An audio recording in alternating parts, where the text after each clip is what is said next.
오늘 하나님이 주시는 말씀을 받으시겠습니다. 오늘 함께 보실 말씀은 요한복음 5장 1절에서 13절까지의 말씀입니다. 요한복음 5장 1절에서 13절까지의 말씀 제가 봉독하겠습니다. 그 후에 유대인의 명절이 되어 예수께서 예루살렘에 올라가시니라.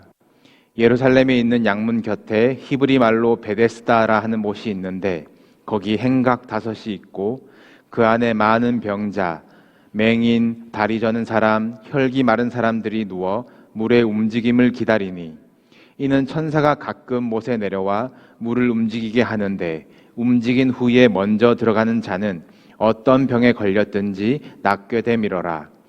거기 38해 된 병자가 있더라. 예수께서 그 누운 것을 보시고 병이 벌써 오랜 줄 아시고 이르시되 네가 낫고자 하느냐. 병자가 대답하되 주여 물이 움직일 때에 나를 못에 넣어주는 사람이 없어 내가 가는 동안에 다른 사람이 먼저 내려가나이다. 예수께서 이르시되 일어나 내 자리를 들고 걸어가라 하시니 그 사람이 곧 나아서 자리를 들고 걸어가니라. 이날은 안식일이니 유대인들이 병 나은 사람에게 이르되 안식일인데 네가 자리를 들고 걸어가는 것이 옳지 아니하니라. 대답하되 나를 낫게 한 그가 자리를 들고 걸어가라 하더라 하니 그들이 묻되 너에게 자리를 들고 걸어가라 한 사람이 누구냐 하되 고침을 받은 사람은 그가 누구인지 알지 못하니 이는 거기 사람이 많으므로 예수께서 이미 피하셨음이라. 아멘. 지난주 요한복음 4장에서 이제 예수님은 예루살렘에서 사마리아를 지나 갈릴리로 가셨습니다. 오늘 본문 요한복음 5장에서는 예수님이 다시 예루살렘으로 오셨네요. 이스라엘 성인 남자들은 이 성전으로 가야 하는 절기가 있었습니다. 예수님도 절기를 따라 예루살렘에 다시 오신 것입니다. 예수님이 몇 번의 절기에 몇 번 예루살렘에 가셨는가를 계산해서 이것을 근거로 예수님의 공생애가 3년 반이었다라고 추측을 하는 것입니다. 오늘 예수를 만난 사람들의 이야기의 배경이 본문에 구체적으로 나와 있습니다. 예루살렘에 있는 양문 곁에 베데스다라 하는 못이 이제 있었고요. 이제 예루살렘에는 이제 크고 작은 이 10여 개의 문이 있고 오늘날에도 이 유적들이 남아 있는데 이 양문은 양의 문, 이 쉽 게이트를 의미합니다.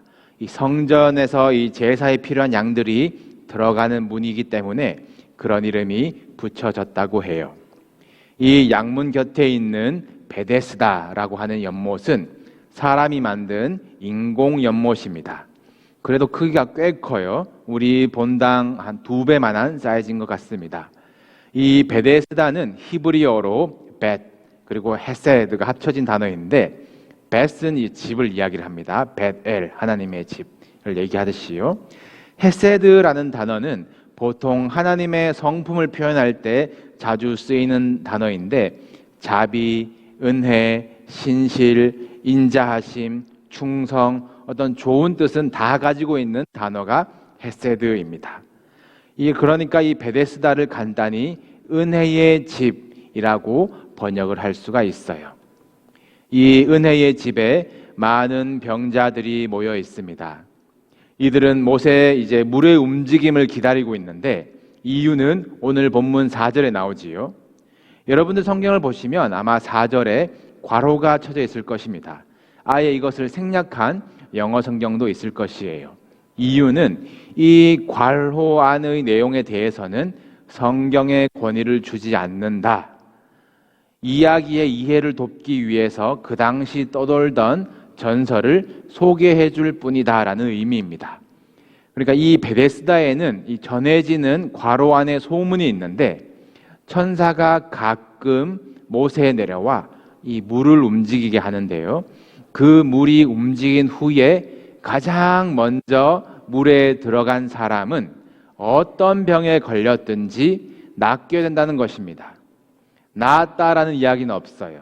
소문이 오래되어서 전설이 되고 미신이 되었습니다. 많은 병자들이 물만 쳐다보고 있어요.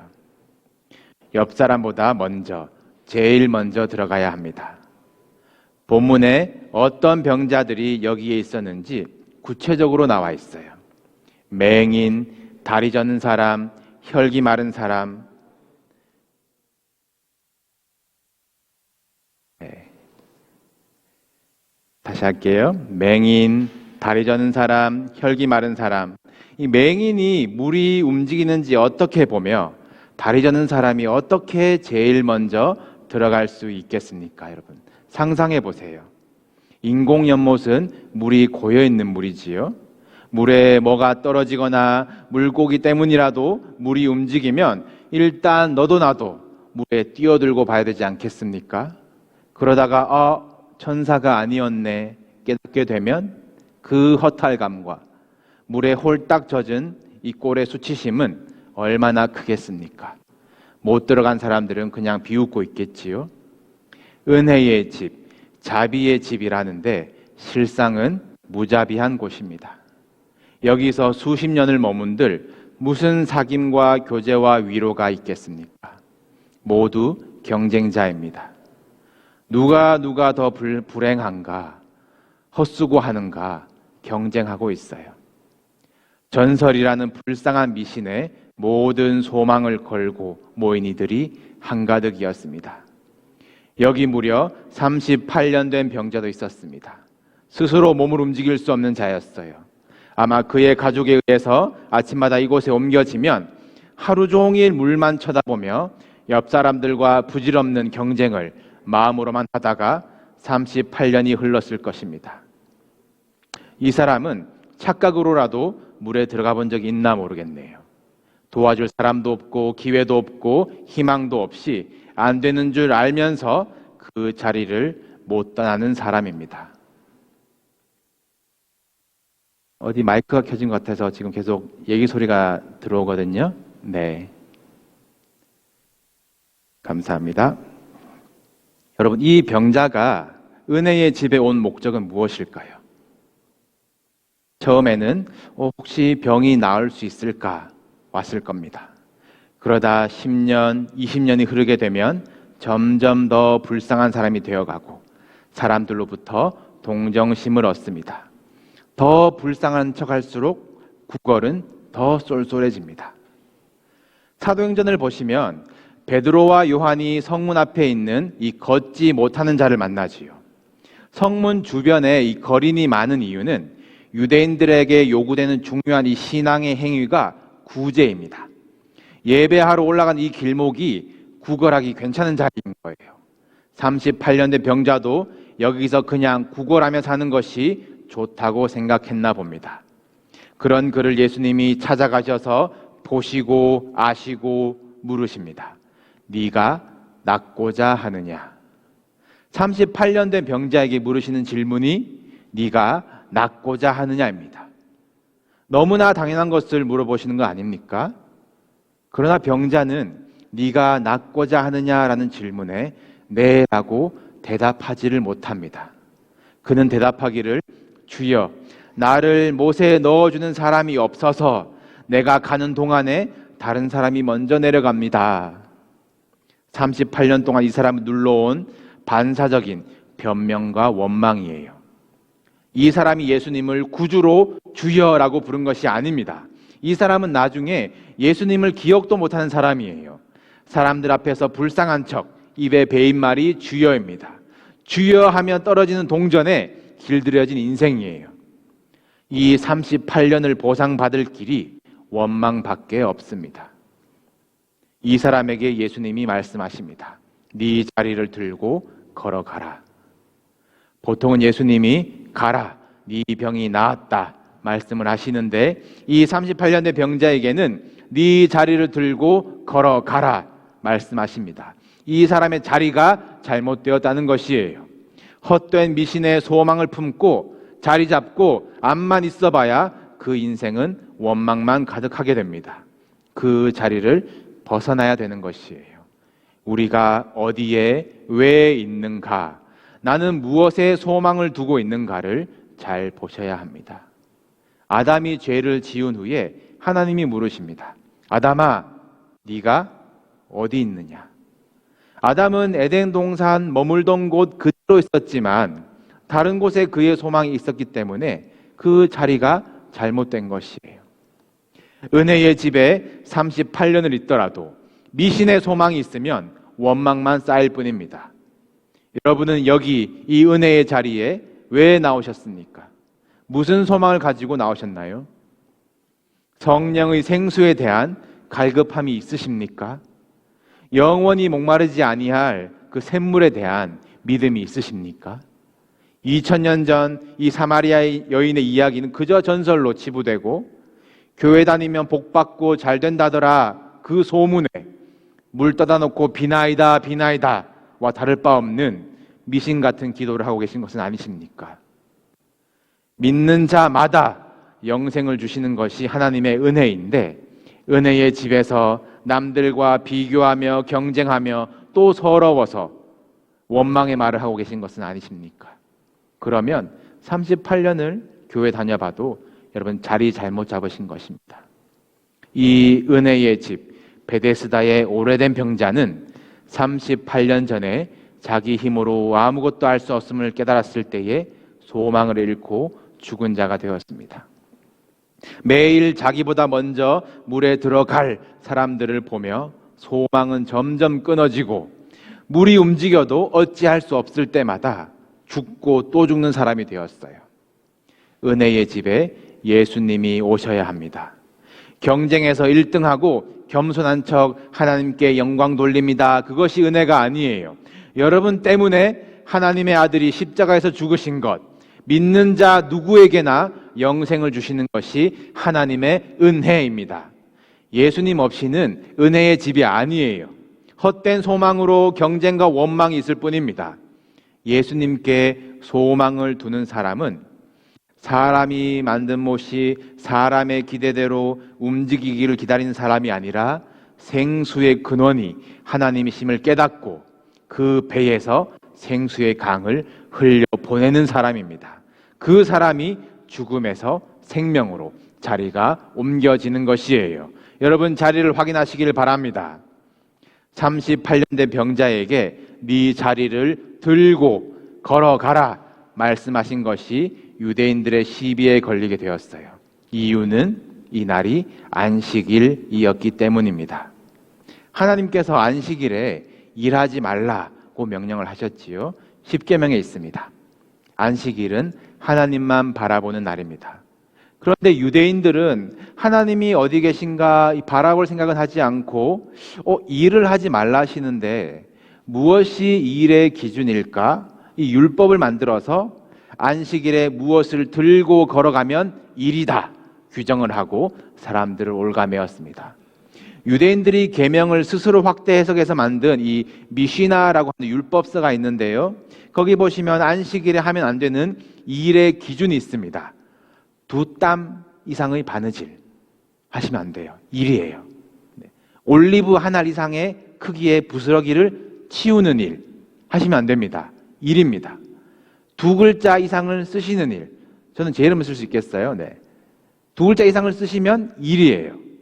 이것을 율법으로 정해놓고 지키라 요구하는 것 얼마나 숨막힙니까?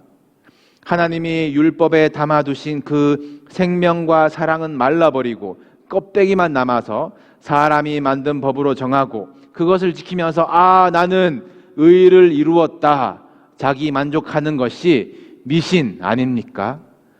사람이 만든 못을 쳐다보고 있는 병자들과 다를 바 없는 율법만 쳐다보고 있는 영이 병든 사람들이었어요. 자기 생각대로 원하는 방식대로 나타나지 않는 하나님은 믿지 않는 사람들이었습니다. 이 유대인들은 38년 된 병자가 고침을 받고 새 생명을 얻어서 말라버린 근육이 힘을 얻고 걸어 다니는데 전혀 기뻐하지 못합니다. 이것을 행하신 하나님은 눈에 들어오지 않고 저 사람은 안식일에 왜 자리를 들고 걸어가지? 저건 일인데 이 율법의 생각이 지배당한 유대인들이에요. 유대인들이 이 사람을 붙잡아 말합니다. 안식일에 네가 자리를 들고 걸어가는 것이 옳지 아니하니라. 부드럽게 조언하는 것 같지만 실상은 정죄하는 것이에요. 너 유죄다. 지난 2주간 예수를 만난 사람들을 보시면서 예수님을 만나 변화받은 사람들의 공통점은 주님을 증거하고 전하는 자들이었습니다. 이 기준으로 보면 이 병고침 받은 자는 아직 변화되지 못했어요. 유대인들의 정죄에 아직도 변명하기에 급급합니다. 나를 낫게 한 사람이 자리를 들고 가라고 했습니다. 남 탓을 하고 있어요. 38년 된 버릇입니다. 유대인들이 그럼 안식일에 일 시킨 사람이 누구냐 추궁을 하는데 이 사람은 그 사람이 누군지 모르겠습니다. 대답을 하지요. 예수님을 보호하려는 것이 아니라 이 사람은 진짜 몰라요. 이해가 되십니까? 정말 낫고 싶은 마음이 없었던 것인지 이제 구걸을 못하겠네 원망하는 것인지 자신을 고쳐준 사람을 어떻게 모를 수가 있을까요? 38년 은혜의 집에 머물러도 전혀 은혜를 모르는 사람입니다. 유대인들의 질문도 보세요. 너에게 자리를 들고 걸어가라 한 사람이 누구냐? 묻습니다. 너를 낫게 한 사람이 누구냐에는 관심이 없어요. 일 시킨 사람이 누구냐? 오로지 율법에 눈이 멀었습니다. 모두 병자들이에요. 얼마 후에 예수님은 이 다시 걷게 된 자를 성전에서 만나십니다. 그리고 말씀하세요. 보라, 네가 나았으니 더 심한 것이 생기지 않게 다시는 죄를 범하지 말라. 유대인들은 이 사람에게 유죄라고 하지만 예수님은 네가 나았다라고 말씀을 하십니다. 예수님은 이 사람의 회복에 관심이 있으세요. 그런데 더 심한 것이 생기지 않게 조심하라. 다시는 죄를 범하지 말라라고 하시는데 여러분 38년을 병으로 앓은 것보다 더 심한 것은 무엇일까요? 죄를 범해서 생기는 것이 무엇입니까? 예수님은 죄 지어서 병 걸린다 말씀하지 않으세요. 38년보다 더 심한 것은 영원한 죽음을 이야기를 하는 것이고 죄를 범해서 생기는 것은 사망을 이야기를 합니다. 예수님은 지금 이 사람에게 영원한 생명이냐 영원한 죽음이냐를 말씀하고 계시는 것이에요. 이 38년 고통받던 자는 이제서야 그 주여가 예수님이라는 사실을 알게 됩니다. 그리고 가서 자리를 들고 걸어가라 한 사람을 찾는 이 유대인들에게 나를 고치신 이는 예수라 증거하는 사람이 됩니다. 사랑하는 성도 여러분, 예수님을 만나시기를 축복합니다. 제대로 만나시기를 바랍니다. 예수님 없이 은혜의 집에 38년 버텨봤자 미심과 원망뿐이에요. 38년의 자리에서 해방되어도 누구의 은혜인지 모르는 사람들이 있습니다. 감사할 줄 모르는 사람들이 있어요. 예수님을 아는 것이 축복입니다. 주님이 하셨습니다. 영광 돌릴 수 있는 성도 되시기를 바랍니다. 요한복음 1장에서 예수님의 등장에 이렇게 증언합니다. 우리 화면으로 함께 읽으시겠습니다. 요한복음 1장 14절과 16절. 네, 다 같이 읽습니다. 시작. 말씀이 육신이 되어 우리 가운데 거하심에 우리가 그의 영광을 보니 아버지의 독생자의 영광이요 은혜와 진리가 충만하더라. 우리가 다 그의 충만한 데서 받으니 은혜 위에 은혜로라. 말씀이 육신이 되신 예수님은 오늘도 우리 가운데 거하시며 말씀하십니다. 네가 낫고자 하느냐? 네가 믿고자 하느냐? 네가 거듭나고자 하느냐? 말씀하실 때에 네 주님 말씀하시는 대로 되기를 원합니다. 대답하실 수 있는 여러분 되시기를 바랍니다. 내가 부족함이 없으리로다. 이 채울 수 없는 것이 예수님으로 인해서 충만해지는 것이에요. 우리가 다 그의 충만한 데서 받으니 은혜 위에 은혜로라. 미신과 원망의 신앙에서 은혜와 진리가 충만한 신앙으로 또 경쟁하고 구걸하는 자리에서 믿는 자마다 값없이 구원을 주시는 은혜의 자리로 은혜 위에 은혜, 참 은혜, 예수님이 함께 하시는 베데스다. 여러분의 가정과 우리 교회가 은혜 위에 은혜, 그 은혜의 집이 되시기를 주님의 이름으로 축복합니다.